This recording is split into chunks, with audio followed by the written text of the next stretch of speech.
Was it not plugged in?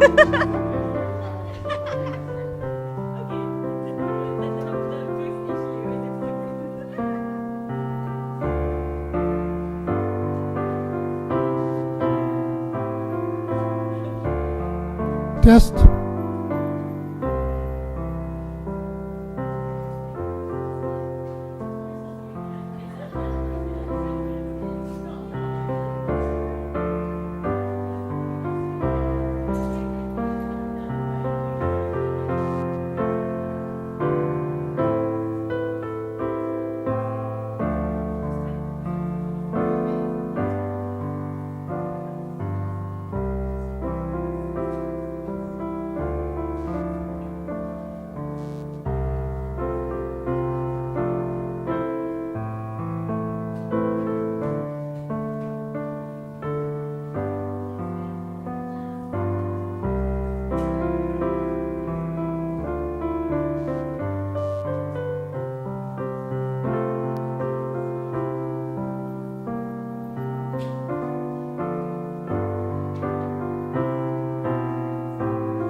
Good morning, everyone. Welcome to White River Buddhist Temple. Today's February 8th. We have a special service today, the Lady Kujo and Lady Ohtani memorial service, where we recognize two important women that have done a lot for the Buddhist faith. And then we also have a celebration afterwards for Reverend Cindy's and Reverend Tadal's child, who's on his way So please stay for that. Everyone is welcome to that celebration. And there's also something a little late in the afternoon that's happening that involves blue and green. I see a lot of blue and green around here today. I've got my blue and green on. So we'll just hope for the best, I think. So let us start service with Kujo. You'll find that on page 22 of our service book. And the sutra will be on page 23. The song today comes out of the white book. So there should be some around. Just have one handy when it's time. Thank you very much.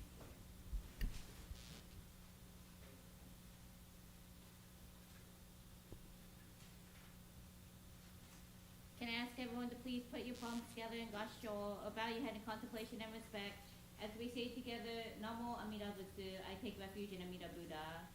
Namo Amida Butsu, Namo Amida Butsu, Namo Amida Butsu, Namo Anna, Namo Anna.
The White River Buddhist Temple has gathered today to observe Lady Takeko Kujo and Lady Yoshiko Ohtani's memorial service.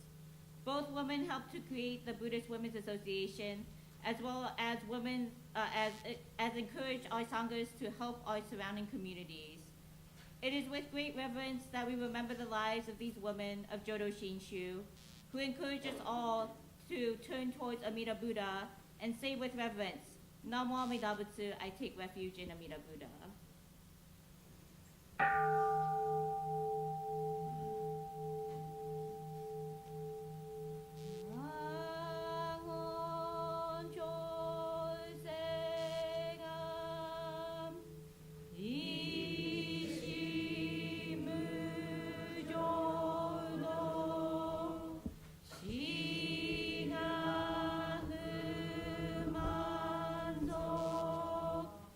Say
Can I ask everyone to please once again put your palms together and gasho, or bow your head in contemplation and respect. As we say together once again, Namo Amida Butsu, I take refuge in Amida Buddha. Namo Amida Butsu. Namo Amida Butsu. Namo Amida Butsu. Namo Namo Namo Namo Namo.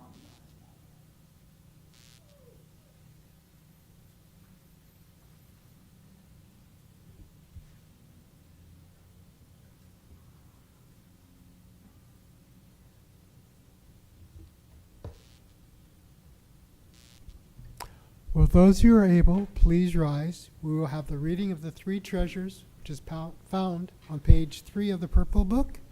And please have your white book for the song that we will sing afterwards.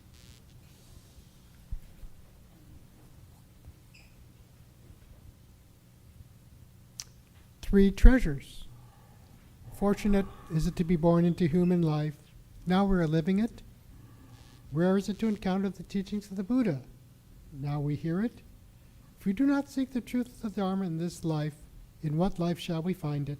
Let us reverently take refuge in the three treasures of the truth. I take refuge in Buddha.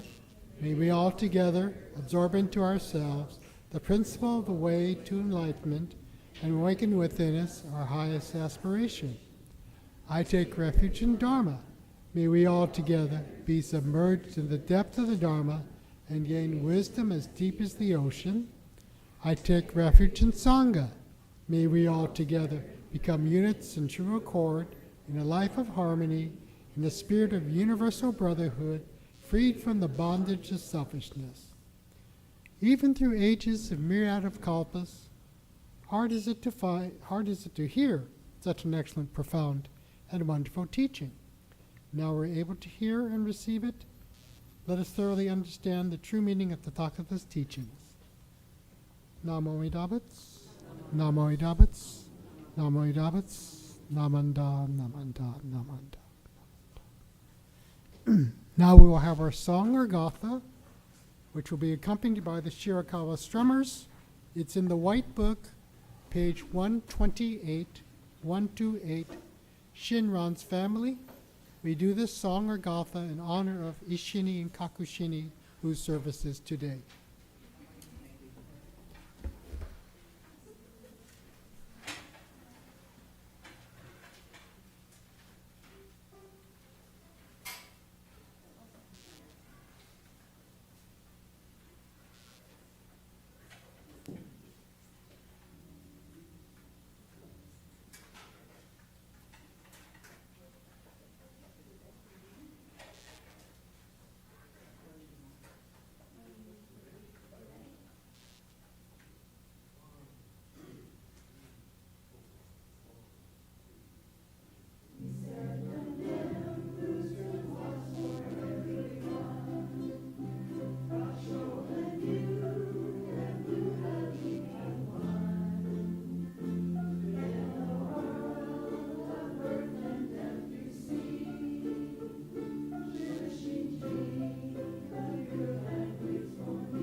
thank you. You may be seated. And thank you, Shirakawa Strummers.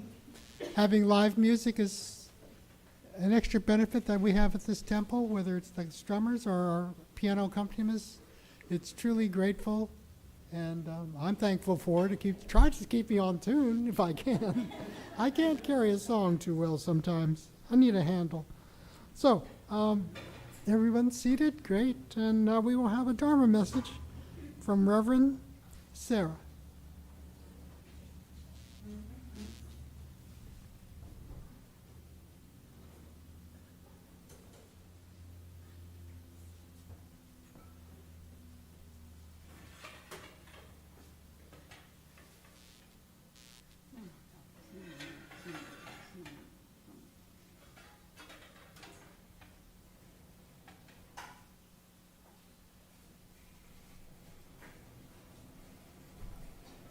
We have a little technical setup. So.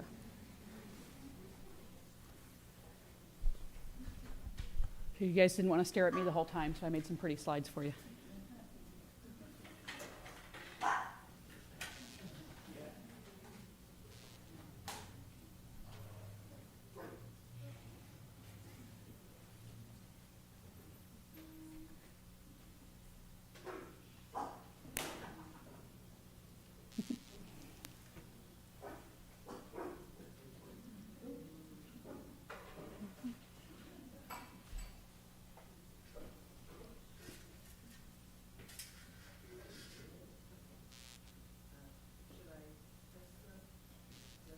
Wait until the HDMI is connected, and then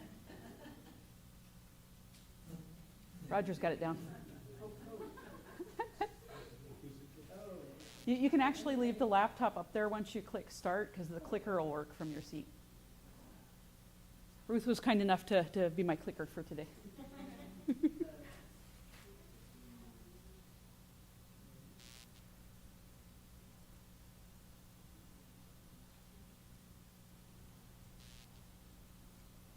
So if it's working right, you should see a lotus and not Yoshi. Okay.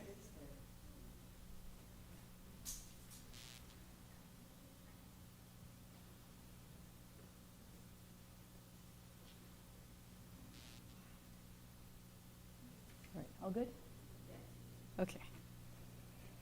Please join me in Gasho, or bow your heads in contemplation and respect, and say with me, Namo Amida Butsu, I take refuge in Amida Buddha. Namo Amida Butsu. Namo Amida Butsu. Namo Amida Butsu. Namo Andawats. Namo Andawats. Namo Andawats. Well, good morning, everyone. I realized the hard way when we were chanting that I forgot to change my glasses. My bifocals are still. So chanting is up, down, down. The joys of growing older. All right. So when I was thinking about what I should talk about today, I had lots of ideas, and those ideas went off in lots of tangents. Those of you who know me, I am prone to squirrel moments, lots of squirrel moments. Over the past few weeks, a couple of people have asked me who Lady Kujo and Lady Ohtani are.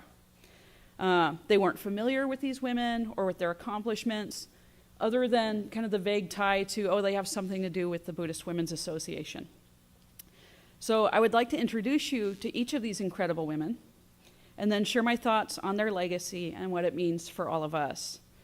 Throughout my talk, for clarity's sake, I will use the name Buddhist Women's Association when talking about the organization founded by Lady Kujo and her sister-in-law.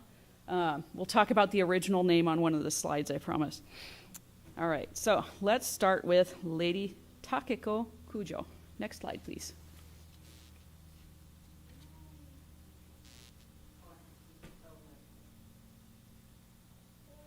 Did you turn it on?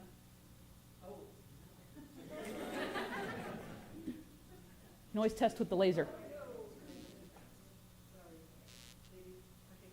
Yes. Okay. All right. So, Lady Takeko Kujo was born in 1887 to the 21st Monshu of Nishihonganji. And for those not familiar, the Monshu is the spiritual leader of our sect of Buddhism, Jodo Shinshu Honganji Ha. So his name was Koso no Ohtani, although some may know him by his Buddhist name, Myonyo Shonin. So she co-founded what would become the Buddhist Women's Association with her sister-in-law, Kazuko Ohtani. In 1909, she married Yoshimune Kujo and traveled with him to Great Britain, where he studied at Cambridge. After a year and a half, Lady Kujo returned to Japan, while her husband remained in Great Britain. When Kazuko Ohtani passed away in 1911, Lady Kujo assumed leadership of the BWA. She was passionate about women's education in a time when that wasn't very popular, and she helped to found the Kyoto Joshi Koto Gakko in 1920.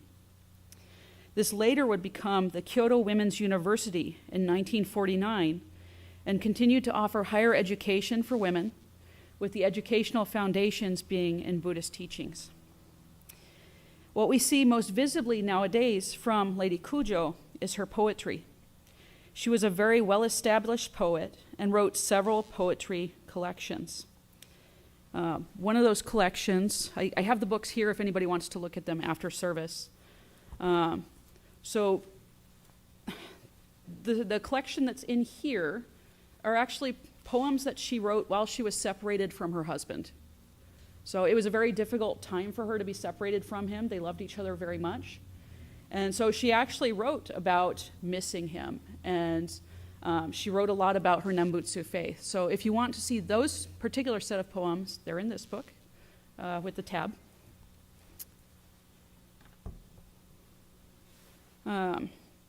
She also wrote quite a few essays. So those essays were published in a newspaper in Japan. It was called the Yomiuri newspaper. And then these were later compiled and released in a book called Muyuge in 1927. So in this book, you can still find this around. This was obviously not printed in 1927. But this is very nice essays, and this really ties into one of the really neat things about Lady Kujo that really made me think, wow, she is an amazing woman. So, next slide.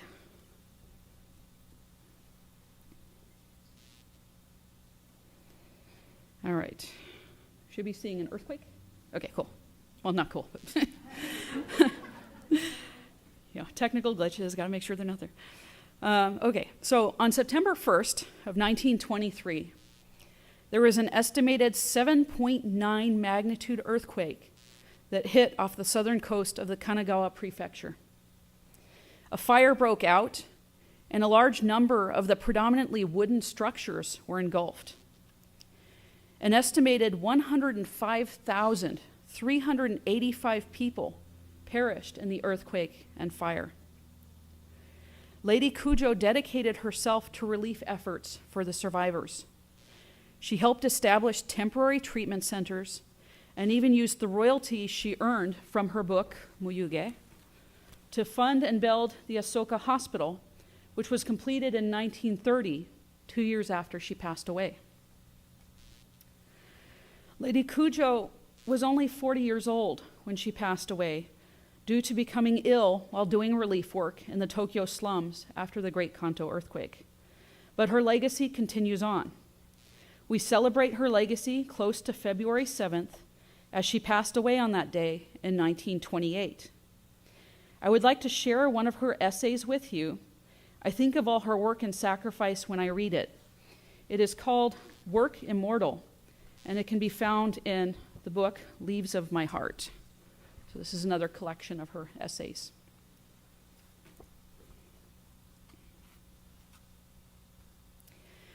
Everyone respects a person who dedicates their life to their work, whatever their calling might be.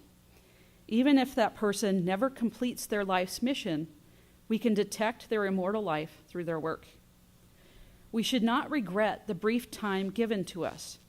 Most people, however, wish to extend their limited physical life and forget about nurturing their limitless spiritual life.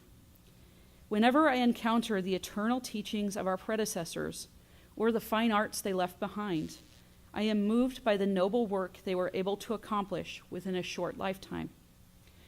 People who can pour their lives into their work are fortunate indeed. Whatever difficulties they may face, they can go on living with renewed strength and endless gratitude. Life becomes immortal through work.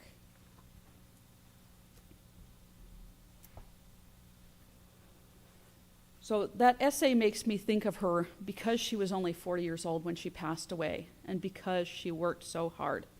We remember her because of all the work she did. That last line, life becomes immortal through work. I think that sums her life up incredibly. We can always remember Lady Kujo's life through her work and her impact on others.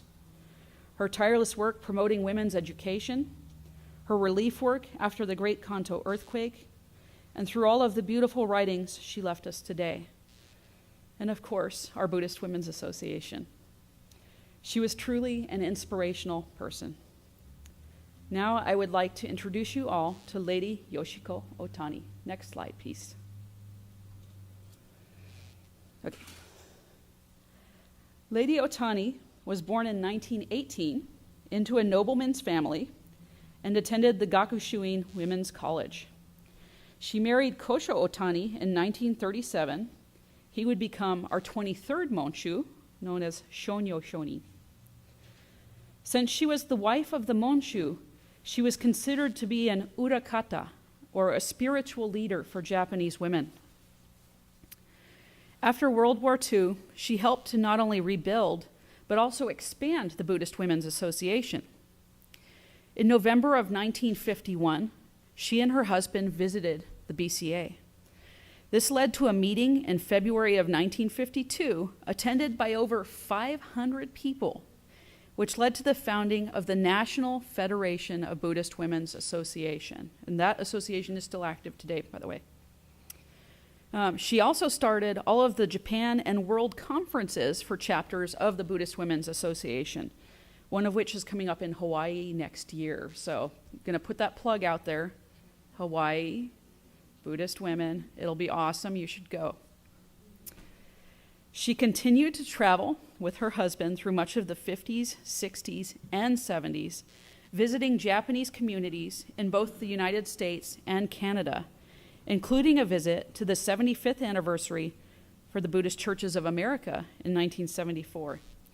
Everywhere she went, she continued to inspire the members of the local BWA chapters. Lady Ohtani is also known to have written some poetry. However, one of my favorite contributions that she made in the literary space was one of the best biographies of Eshini that I have ever seen. So Eshini, for those who are not familiar, was the wife of our founder, Shinran Shonin. The book can be difficult to find, and I think it is out of print. However, it is a wonderful resource if you want to learn more about Eshini and her life. Dave informed me before the service that the library does have a few copies of this book, by the way, so if you are interested. This is the book that was written by Lady Ohtani. It's a fantastic book. So after the BWA's 7th World Conference in 1982, her daughter-in-law, Noriko Ohtani, succeeded her as Urakata and as the BWA's honorary president. She passed away in the year 2000 at the age of 82. Next slide, please. So, historical lesson is done, I promise. Now, Buddhist Women's Association. Thanks to the tireless efforts of these two amazing women, many of our Jodo Shinshu temples, White River Buddhist Temple included, have chapters of the Buddhist Women's Association, or BWA. Historically, this was referred to as the Bukkyo Fujinkai. Bukkyo meaning Buddhist, and Fujinkai meaning a Japanese women's association or club. You may still hear some members reference Fujinkai. If you were wondering what that means, it's referencing the BWA. So what was the purpose of the BWA, especially in America? It helped to foster a sense of community, and it supported Jodo Shinshu temples through fundraising and other efforts. The BWA has historically worked on social services, charity work, and even cultural activities within the temples. Next slide. Our own BWA works on several community projects, and I love that our temple Sangha also contributes to them. We participate in community events like Clean Sweep, where we clean areas and plant flowers. We participate in Adopt a Road to keep the streets and the area around our temple clean and safe for passing cars and pedestrians. We fundraise and donate to the Auburn Food Bank to help ensure our neighbors have the food and supplies they need. We make meals and serve them at the Ray of Hope to help those who have struggled with addiction turn their lives around. All of these activities we do gladly. They are not done for thanks or recognition. They are done because they are the right thing to do. Next slide. In Buddhism, we are taught about the 6 paramitas. One of the 6 is known as dana, which translates as generosity or the mind of generosity. It can be linked to qualities such as loving kindness and compassion. When we care for others through our words or deeds, we are practicing dana. Lady Kujo practiced dana in every aspect of her life, selflessly and tirelessly, helping women gain education and helping earthquake victims heal and recover. Lady Ohtani also practiced dana, dedicating time and effort to building a network of BWA chapters capable of carrying out philanthropic work in their own regions. She has influenced a community of care and compassion. Next slide. It's the last one, I promise. The legacies of both Lady Kujo and Lady Ohtani are far-reaching, and not just for Buddhist women. I think that their legacies can reach everyone, regardless of gender or religion. The spirit of compassion and the desire to help others are things that I think we would all like to share and foster in other people. In closing, please join me in Gasho, or bow your heads in contemplation and respect, and say with me, Namo Amida Butsu, I take refuge in Amida Buddha. Namo Amida Butsu. Namo Amida Butsu. Namo Amida Butsu. Namandawas. Namandawas. Namandawas.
Thank you, Reverend Sarah, for your Dharma talk and for enlightening us on the roles of heritage of Lady Kujo and Lady Ohtani, and that as president of the BWA, I'm grateful for that legacy and that you've explained it to us. I've learned a few things today I didn't know. That one of them traveled to England back in the 20s. My goodness, that's like going to Mars for us. What an adventure that must have been, and just the heartache of returning back to your home and leaving your husband over there. Very. We were reunited, but it was about 10 years later. Ooh, difficult.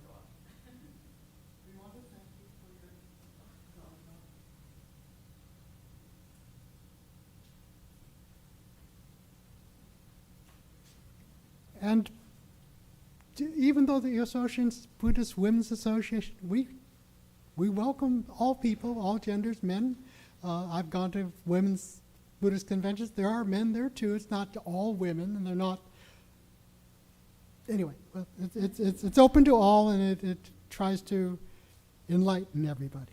Anyway, so we will continue with our service today. Those of you who are able, would you please rise? We have a gatha or song, Otoku-san 2, page 153 of the purple book, or if you can read it out of the white book if you want to as well, it's in there too. So, Otoku-san 2.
In your purple book, yes, it's on. In your purple book, please turn to page 8 for the daily creed of Jodo Shinshu. Please read along with me. Realizing enlightenment is assured and reciting the Nembutsu, I shall live my life cheerfully and positively. Understanding the oneness of life and cultivating self-reflection, I shall diligently attend to my life's tasks in gratitude. Recognizing the Dharma path, I shall help spread the teachings of the Buddha. Appreciating the Buddha Dharma, I shall help working for the good of society. Namo Idabats, Namo Idabats, Namanda, Namanda, Namanda. Thank you. You may be seated. Oh, it's wonderful that our chapel is filled out a bit. It was a little sparse earlier this morning, but I'm glad to see you all here. Do we have any new members or guests that would like to be introduced? Good morning. My name is Cass. This is my first time. Welcome, Cass. Glad to have you here. You came on an auspicious day. We have a party afterwards, and you're very welcome to attend. Reverend Cindy is blessed with a child, and this is our way of celebrating. The celebration will happen around 12:30. Her husband, Reverend Tadao, is the minister at Tacoma Temple. So a delegation from Tacoma Temple will be arriving here too, and we'll have a joint celebration. So that means we do have to wait a little bit for that to happen. But there'll be things to do in the meantime. Any other guests? All right, announcements from the organization?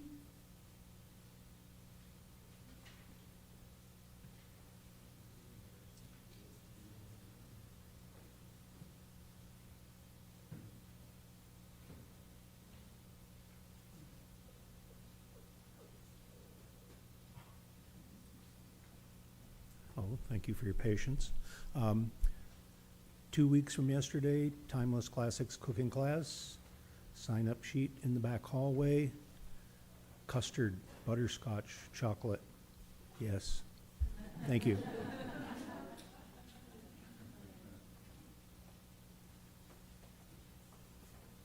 Hello, everyone. I'm putting on my Northwest Ministers Association hat. Again, I have multiple hats, and this is one of them. So next week, if you are able to attend the Northwest Convention, Seattle Betsuin will be selling their the book that is the product of their special program. And so what they did is they did a translation of Renyo Shonin's letters, what we call the Gobunsho. Renyo Shonin is the scroll on your left, immediately next to Amida Buddha. And so they'll be selling these at the Northwest Convention, $20 each. And And I encourage you to buy the $20 because then the profit goes to Seattle Betsuine, especially after their arson and everything. It would be nice if people could donate a little bit more. But if you would like to give it as a gift, it'll be $12.20, which is the amount it took to actually publish this book. So if you're at the Northwest Convention, or if you want this and someone's going, then ask them to purchase this for you. I will be purchasing one for the temple, and these are already taken. So the White River Minister's Assistants, please see me after the service, and I will give you your books from the Northwest Ministers Association. So please support the Seattle Betsuine and their special project by buying these books. And again, we will have one for the library here, so you could read it if you cannot purchase or are unable to purchase it. Thank you.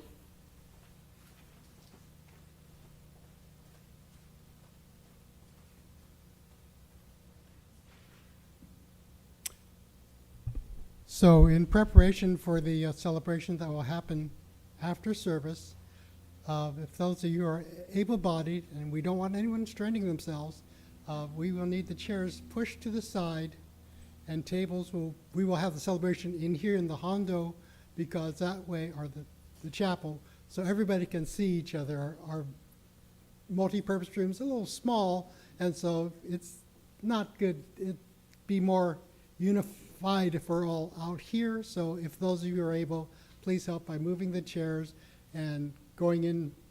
Charles will direct people for getting tables and where to place them out here. Then we'll place the food and decorations that go along with that. And around 12:30, we'll have a celebration. I've been told there are games. I hope you're good at guessing. It's a guessing game. And then we will conclude those celebrations at 2 o'clock. So those of you who want to go home or have a party to go to, you have some time. But if you need to leave earlier, that's fine too. So we want everybody to be safe and be able to either attend the Northwest Convention. There's no service next week because of Northwest Convention. You may go to the hotel. You don't have to be registered at the convention to attend the Sunday service. You may go to the hotel, but if you're going without registering at the hotel, you'll need to pick up this flyer outside. Parking is done by an outside firm, and you need to sign up and have an account, give them your car license, give them some form of payment. So that's how they do it these days. There's a camera that takes your car's picture as you go in, takes it as you go out, calculates your cost. So there's no more people anymore doing these things, which may be a good thing, because I wouldn't like to be in an underground garage sniffing all that exhaust for hours on end. So if you need it and you're not a hotel registered guest for the convention, please pick up these little flyers outside. It'll explain how to get an account so that your parking will be paid that way. So anything else? I see a lot of expectant people, which is wonderful. So let us close the service. You are welcome to come up and make an offering with the incense, and it doesn't obligate you to anything. It's just a measure of respect and gratitude. So the closing words are at the bottom of your program. Please read along with me. My life is not only my life, but also the life of others. Sacrifices, kindness, thoughtfulness, and patience. I am grateful. Namo Idabats. Namo Idabats. Namo Idabats. Namanda, Namanda, Namanda. Thank you. Please.